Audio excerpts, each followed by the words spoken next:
Doug here from the next season.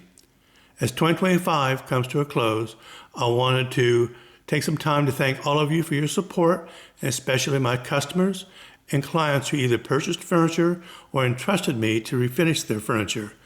And also to my beautiful wife, Jill, who allowed me to take over our garage and sometimes the house for all these projects. 2025 was my first full year in retirement and first full year refinishing furniture. I wanted to take a moment and look back at the projects I completed this year. And I also wanted to wish all of you health and prosperity as we take another trip called 2026 around the sun. Thank you, and may God bless each and every one of you in this coming year.